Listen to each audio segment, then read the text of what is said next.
रही है। हमने जहां काम किया, हम आपको आमंत्रित करते हैं। हाँ, वहाँ चंबल की जो बात आप चंबल बता रहे थे, की, बहुत बढ़िया। हम आपको चंबल में आमंत्रित करते हैं। 19-20 को वहां पर एक सम्मेलन हो रहा है। उस सम्मेलन का नाम है शेरनी मिलन हेतु चंबल के शेरों का बुलावा। आप उसे स्वीकार करें, आप वहां आए और देखें। ये जो मई जून का महीना है, ये चंबल के जो शेर हैं, इसको जरूर आप थोड़ा सा इलोबरेट कीजिए, क्योंकि व्यूअर को पता चले कि वहाँ काम क्या हो रहा है और कौन लोग कर रहे हैं। हाँ, ये जो चंबल के शेर हैं, ये जब पानी नहीं था शेरनी नदी में और उस इलाके में, तो ये इलाका बिल्कुल बेपानी था और लाचार, बेकार, बीमार होकर, फरार होकर, ये सब जो हिंसा के काम है, मरता कोई क्या ना करता। जब पेट के लिए कुछ नहीं है तो वो क्या ना करेगा, वो जो उसको करना है वो करेगा। तो फिर जब वो कुछ करेगा तो सरकार की एक व्यवस्था होती है कि ऐसे हिंसक काम करने वालों को जेल में डालना। तो अब जेल से बचना है तो फरारी में रहते थे। तो उस जमाने में ये पूरा इलाका लाचारी, बेकारी का था, और बेकारी का था तो फिर फरारी का था। तो फिर बंदूक लिए अपना जो भी कुछ करना है, वो डरना और डराना, दो ही काम थे।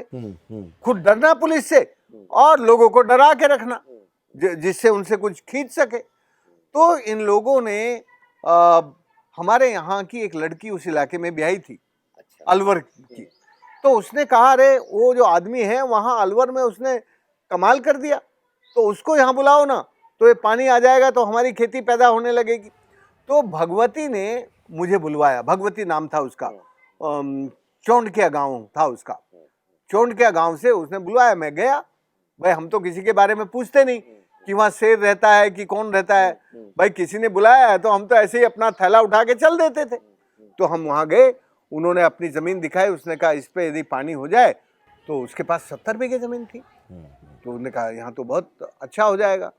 तो हमने उसको एक उस पहाड़ी से इस पहाड़ी तक जोड़ना, एक लेवल पर एक बांध बनाने का सुझाव दिया। उसने कहा हाँ ये तो अच्छा है। उसमें कोई विवाद भी नहीं था, ना जमीन पे विवाद था, ना पानी पे विवाद था। पर उसने कहा कि हम ये करेंगे कैसे, हमारे पास तो पैसे नहीं है। तो हमने कहा कुछ मदद हम करेंगे, कुछ तुम करो। हम कोई भी काम लोगों की मदद के बिना करते नहीं हैं। जब लोग मदद नहीं करते, लोग खुद काम नहीं करते, तो वो उसके कभी मालिक नहीं होते। फिर उस काम के साथ उनकी सेंस ऑफ ओनरशिप और बिलोंगिंगनेस नहीं जुड़ती। और फिर कितना भी करप्शन करे कोई हिसाब किताब नहीं लेता। यदि उनका आपने उस काम में 1 पैसा लगवाया है, तो फिर वो खड़ा होकर आपसे हिसाब मांगने के लिए हकदार हो जाता है कि मैंने आपको इतना पैसा दिया था, ये एग्रीमेंट था, इसमें कितना काम हुआ। तो आजकल सरकारें समाज से पूछती भी नहीं है, समाज से कुछ लेती भी नहीं है, समाज को जानती भी नहीं है। तो सरकारी इंजीनियर तो अपना मर्जी से जो उसको बनाना होता है बना लेता है।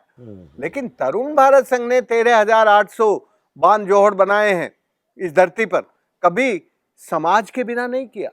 समाज जब मिनिमम 1/3 पैसा, मेहनत, मटेरियल समाज लगाएगा, तब समाज, तरुण भारत संघ 2/3 उसको मदद करेगा।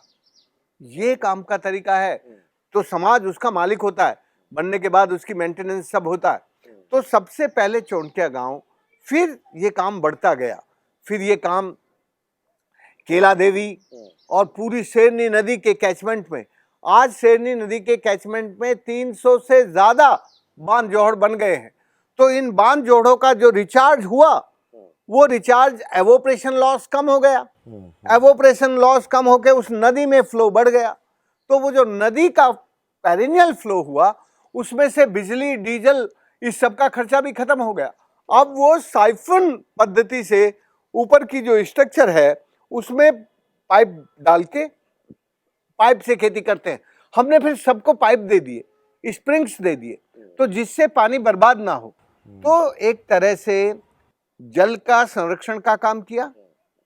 जल के संरक्षण के साथ साथ skill development in efficient use of water, उसके लिए स्प्रिंकलर, ड्रिप और पाइप दिया, और उससे फिर थोड़े से पानी में ज्यादा पैदा होने लगी।